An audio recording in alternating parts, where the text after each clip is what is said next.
Hello there, guys and girls, and welcome to another episode of RedManaMadness. We have got another sweet little deck talk that I've been itching to get off my chest and get published, so to speak, on my channel here.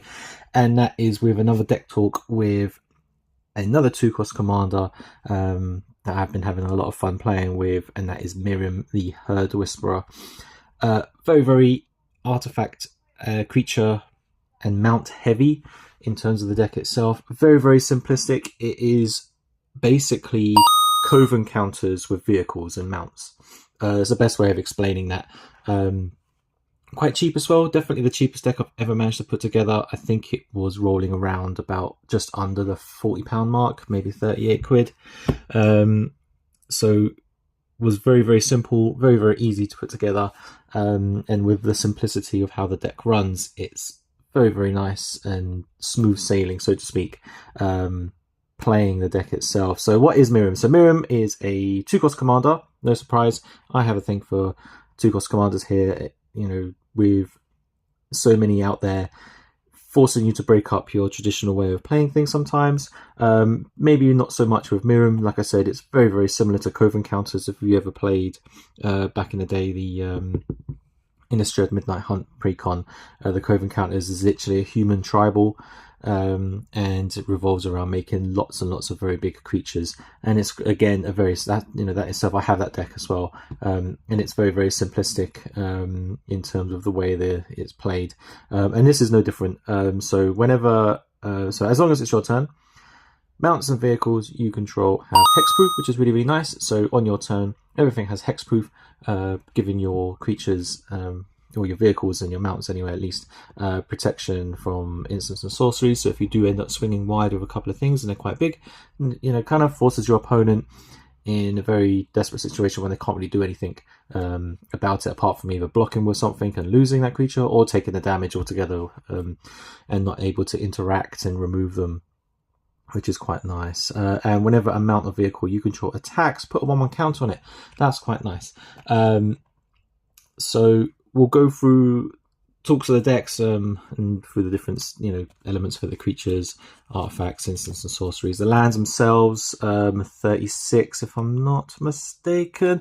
I'll leave a link like I normally do with how many there is, but just to go off, it's a simple, there's really nothing. I don't even think I have any shock lands in here. It's extremely on the budget side, so to speak, with like some simple guild gates, another tapped land, a desert as well, tap land, comes in, does damage.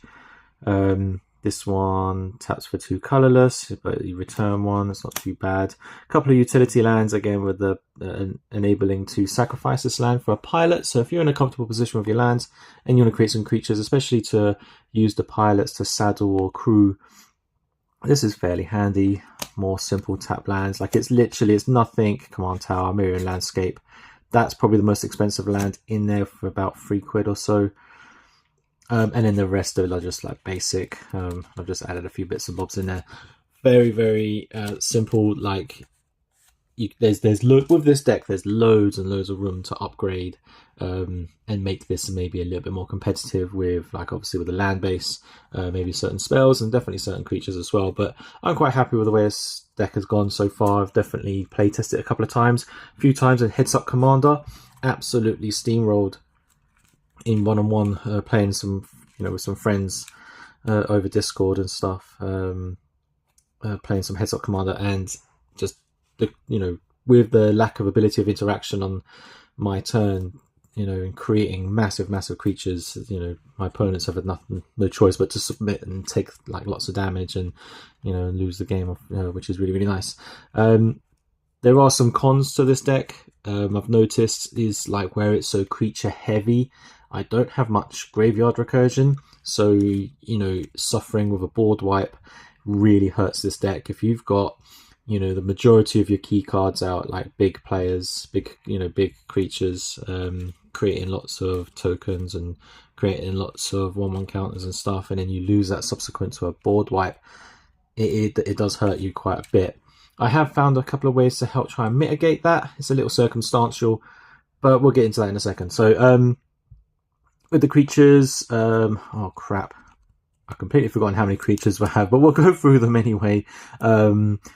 mostly surrounding like putting 1/1 counters on things. Okay, so Lae'zel, can't pronounce that, the champion here, putting extra 1/1 counters on things.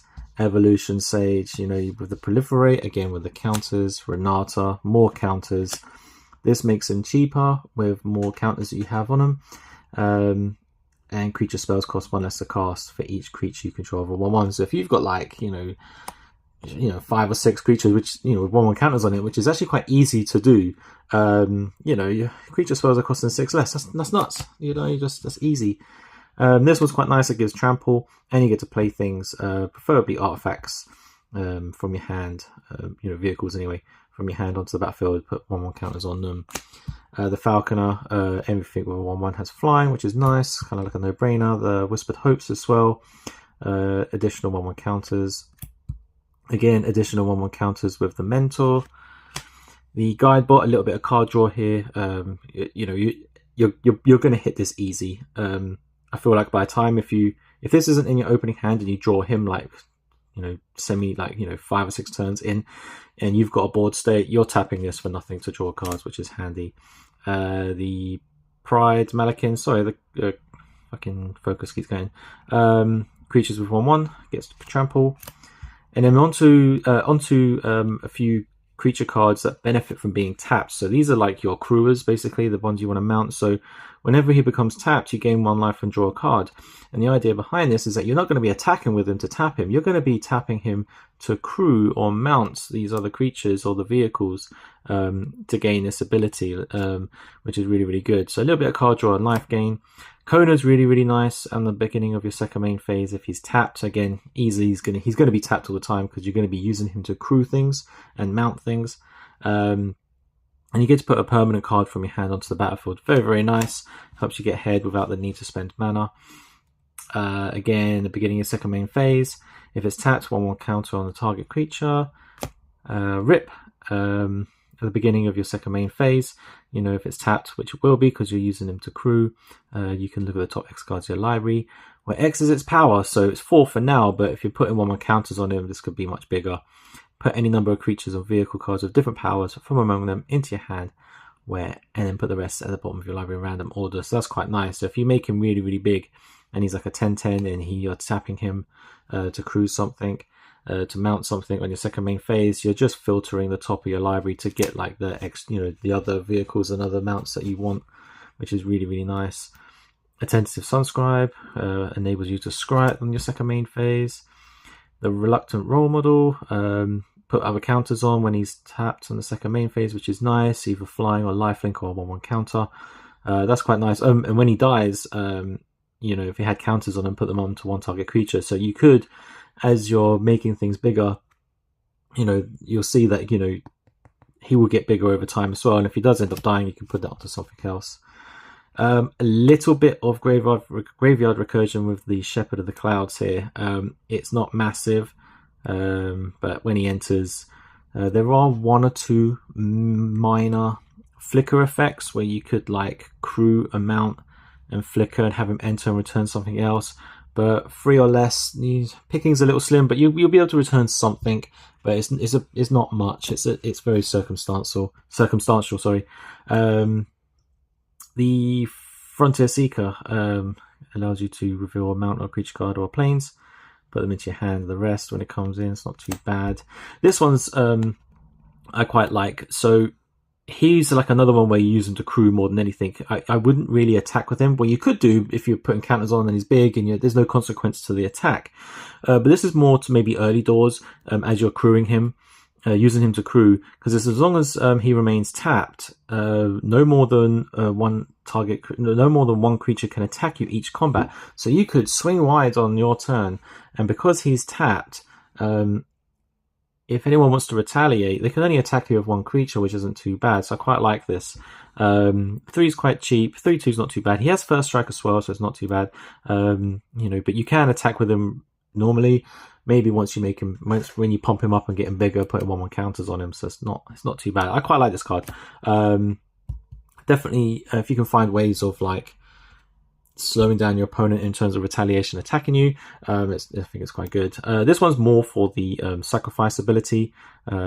It's just a creature in here. You can use them to crew for things and stuff, but then if someone plays a really powerful artifact or enchantment, pay 1 and get rid of. It's not too bad. The Windborn Muse as well, again, preventing any attacking your way. If they do, they have to pay for it.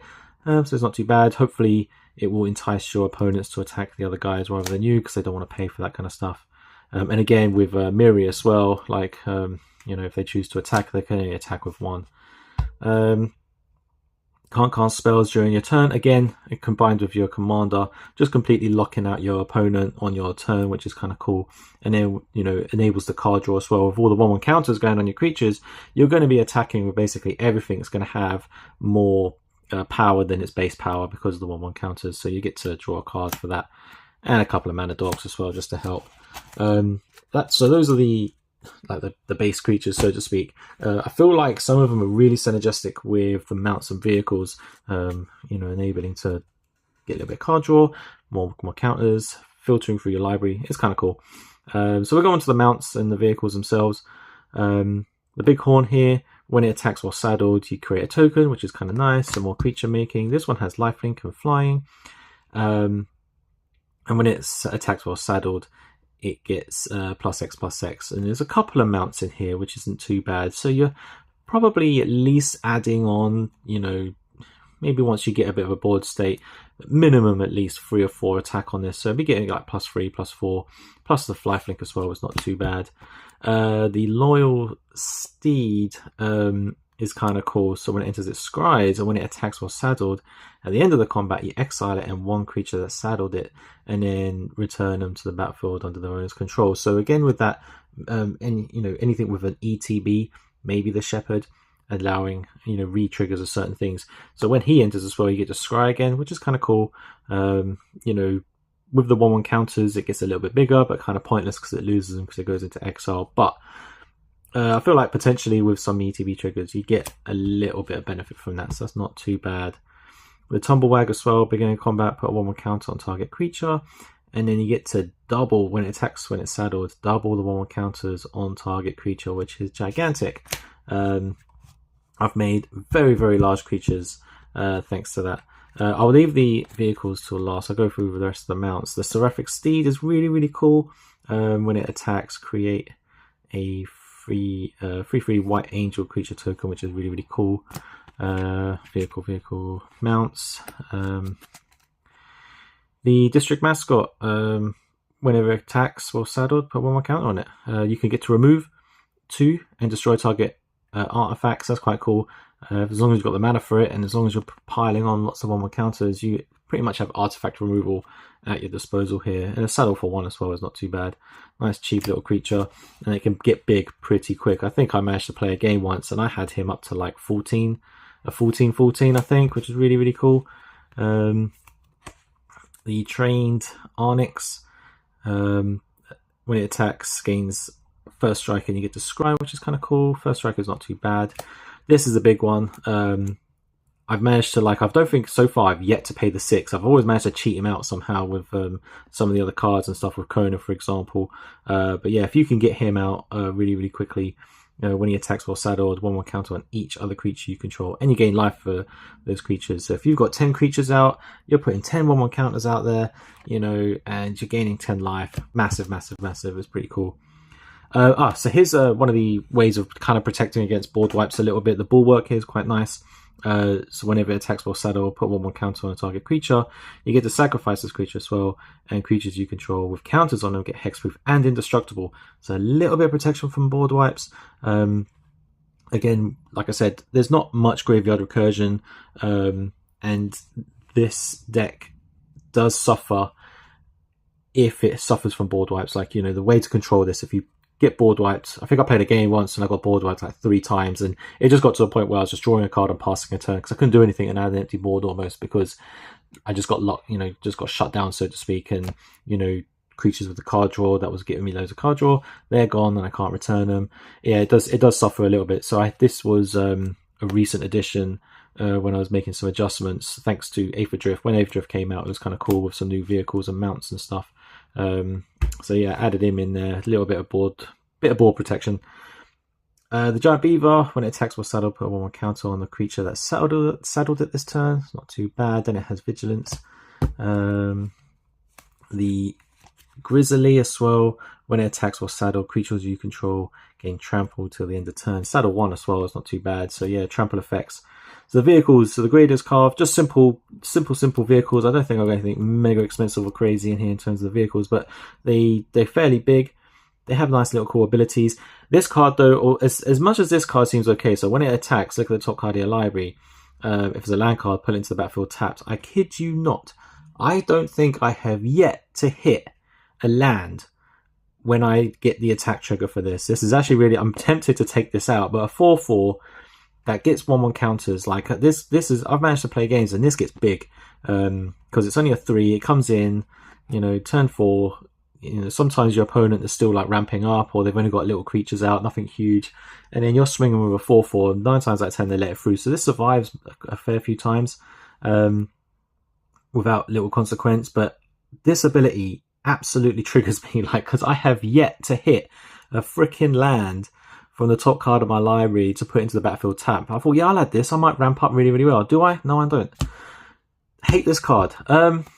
The mobile homestead, it has haste as long as you control a mount. This one's basically an upgraded version of this. Whenever it attacks, look at the top card of your library. If it's a land card, put it into the battlefield tap. So a little bit weaker, and it has crew 2, but potentially you can do this earlier because it has it has a 2 cost, and it has haste if you control a mount, which isn't too bad. The locomotive here, when it attacks, create a treasure token for each creature that crewed it. So when it comes to crewing, because although it has crew 1, the way it goes, like, you could, tap a creature to crew it, but although it has crew 2, and this is enough to crew so you can attack, you don't have to just leave it there. You could crew another creature, even though you've met the thresholds for this to become a creature, and you can attack with it. You can still crew as many as you want, so you could put whatever, 2 or 3 creatures in here, go way above the crew 1, and then attack with it. And because there's like 2 creatures crewed it, you'll create that many treasure tokens, so it's not too bad. And it's a big creature as well. Played a game with this and it was a problem for a few people, where I just got this really big thing creating some treasures, so it wasn't too bad. So that's quite a nice card.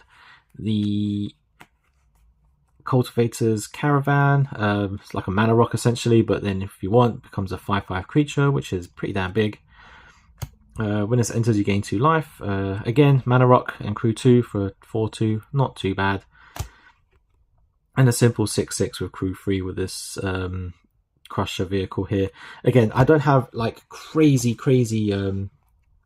cool vehicles, but I've got like it's just like I say, I think this is more of like a budget deck, so I've just got I just added it in here for the vehicles just to meet that threshold, if that makes sense. I don't know what that's doing in here. The human scout, I should have put that in the other pole, sorry. It's a mana dork essentially, but adds 2 mana if you're spending to cast a mount or a vehicle, which is kind of cool. Yeah, so really there's nothing, I wouldn't say there's anything crazy special in here, but I feel like it does what it's meant to be doing. I guess it's one of the good things about when you build like these little simple decks here, you can make them as simple as possible and maybe as cheap as possible as well. Like, keep the budget to £30-40, and then over time when new releases come out, if there's like a really good card that would like synergize really well with this kind of deck and it costs like 30 quid, then yeah, you can upgrade it and then just make it a little bit more competitive or whatever. Your typical mana rocks: Soul Ring, Selesnya Signet, Mind Stone, Arcane Signet, Commander Sphere. Nothing crazy with that. Couple of enchantments, again nothing crazy. Gleam of Authority, enchanted creature gets +1/+1 for each 1/1 counter on other creatures you control. Like, I haven't played this yet. I haven't been like drawn this and played this card yet in a game, but where I've played certain games and I've got like 15 on one creature, 13 on another creature, 16 on this creature, and then if you gotta understand, like, you enchant a creature with this, so 1/1 counter that's on each other creature you control. If I read that correctly, like, you're creating like a 50/50 or something. Like, that's just gigantic. Yeah, it gets a 1/1 for each 1/1 counter on other creatures. So if I was to put it on my commander, for example, it gets +1/+1, and it has vigilance and bolster as well. So you can choose a creature with the least toughness and put a 1/1 counter on it. So I feel like that's a massive card, especially since in certain games where I've created a reasonable board state, and some of the creatures are hitting 20 with all the 1/1 counters on them, like the 20 attack, 20 toughness. It's pretty big, so it's kind of cool with that one. And then the Colossal Majesty. Very, very easy to have creatures with power 4 or greater and drawing cards. So this is just to help create a little bit of a draw engine for the game. Onto the sorceries real quick. A couple of simple ones just to help ramp a little bit. Many Partings and Cultivate. First in Roots is kind of cool. Your choice, you can either search for a land or you can proliferate with all the counters. Tiny bit of removal. If you tap 2 creatures that share a color with this, so green, you can copy the spell and cast new, so you can potentially remove 2 artifacts or 2 enchantments. Kind of cool. A little bit of graveyard recursion. If I was to suffer a board wipe, I could potentially bring back a creature card, a mount card, and a vehicle card, and 1 creature card with no abilities. I don't think I have that though. So potentially 3 things I could bring back from my graveyard, which is kind of okay.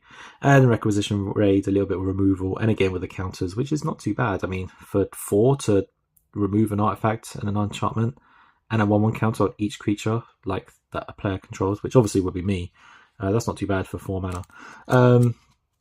So I quite like that card. And then finally onto the instances.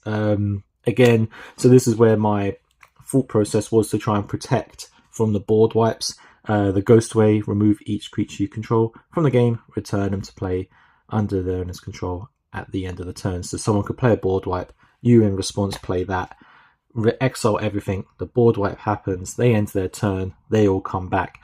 Really, really handy if someone wants to play and your turn is next. So if you go around the table, the last person before you go plays a board wipe, you play this, and then at the end of their turn, you bring all your creatures back, and then you're the only one with creatures on the battlefield after the board wipe on the start of your turn, which is kind of cool. Path to Exile, a little bit of removal and interaction. Dawn's Truce, okay, so it's basically a white heroic intervention. Again, they gain hexproof. If a gift was promised, they gain indestructible. So a little bit more protection from the board wipe. More removal with Stroke of Midnight.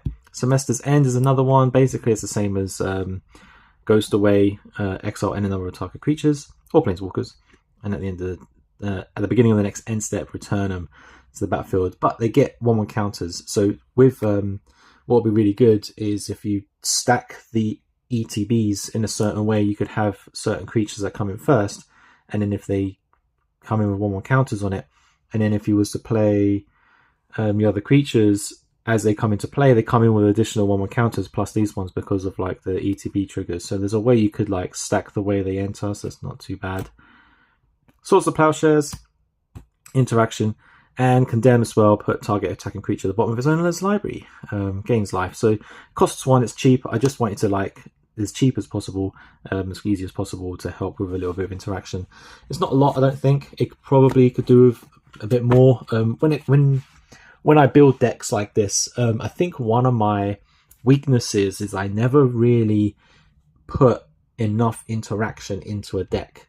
I always find whenever I play Commander, people are just doing things, they're playing this creature, they're playing that spell, and I very rarely have something to interact with to put a stop to it, or to prevent something from happening.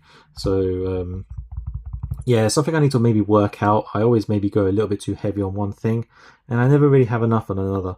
And I always find interaction is one of those things I lack. I mean, to a degree, that's all my interaction. You got to think of a stack of 99. Probably not very good. So yeah, so that's the deck. Yeah, sorry for waffling on. It's a lot of fun to play. Like especially if you're kind of new to Magic a little bit, this would be a kind of deck you would maybe want to play. The triggers are very, very simple. You know, sometimes you do get a lot of triggers, like you play this creature, then that will trigger, that will trigger, that trigger, and you put a counter on this, and a counter on that, and a counter on this. As long as you keep on top of that, you've basically got it made. There's nothing really else to really track or pay attention to with certain things, because sometimes it helps because it happens on the next step. So you could like crew all your stuff, get the triggers with your commander, put 1/1 counters on things, something else might trigger and you put more 1/1 counters in.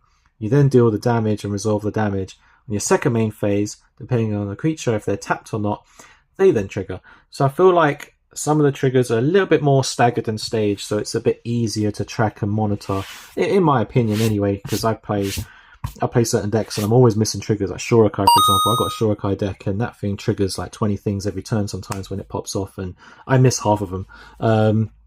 I'll pass a turn and realize I was meant to create this many tokens and meant to draw that many cards and I was meant to do this many times and I forget. But I feel like, sorry, I click my knuckles there.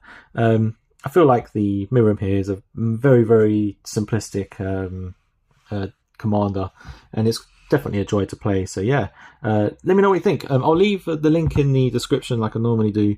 Have a little browse on the mana box, have a look at the deck, you know, and let me know what you think. Like, what could you add to this to make this vastly more superior than it looks already?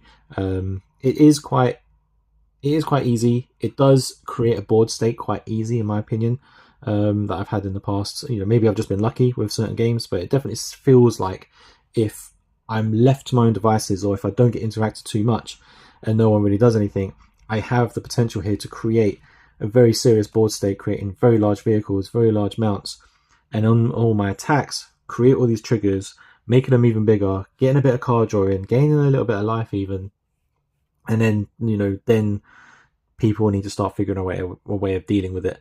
One of the ways I've countered that for the moment, you know, how successful it's been, I don't know, is to create like protection ways to protect my board from board wipes, because you know, you could maybe get rid of one or two things, that's fine, but a board wipe would definitely hurt this deck. So I've like to think I've found maybe one or two ways to help prevent that or mitigate that. So yeah, but yeah, let me know what you think. Leave a comment. What would you add? What do you think of the commander? Do you even have this commander? If you have this commander, like, what have you have you done anything different? Is it built similar to mine? What like big cards have you put in there? That's what I'd like to know, because this is more of a budget one. I've kind of went as budget-y as possible, but like, so there's definitely like some cards in here like this deck could benefit from out there, that's, you know, that are worth so much more, like 20-30 pound cards that would just make this deck and this commander explode, you know, and bat it out of the park, so to speak, with what it could do. But yeah, oh, whoopsie daisy. So yeah, that Miriam, 2-cost commander, very, very nice. I quite like it from Thunder Junction. Yeah, keep an eye out for the next videos when I do another 2-cost. I'm always on the lookout for them. But yeah, leave a comment, like and subscribe as well. Give us a like and follow us if you can. I know I don't do many videos often lately. It's just why I'm so busy doing other things, but I do try to squeeze a video out, just let you know what I'm currently building and what I'm currently doing, and, you know, try and stray away from the norm of what everyone else is building. Everyone's building all these other commanders, and try and, you know, I like to do something a little bit different, move away from the crowd, pick out a card that is a little bit different, maybe a little bit unorthodox, maybe even not very successful. Like, you know, I think that's part of the fun with it. Like, you know, if you can find a commander that is probably considered not a successful commander or not a good commander, I like to still give it a go. Build a deck around it, just see how it plays. And sometimes you surprise yourself with, you know, when you, especially if you hit a certain trigger or a certain combo that the commander is built for, it is kind of fun when you do hit that and realize what it does, and it's not too bad sometimes. But I guess in this case with Miriam, it's very, very simple. Like I said, it's like Cowboy Counters, and it's yeah, it's a joy to play with. It's nice and easy. So yeah, right, guys, I'm gonna stop waffling on, and I'm gonna love you and leave you. And yeah, so don't forget, like, subscribe, leave a comment, and I'll see you again in the next one. Boom. Have a good one.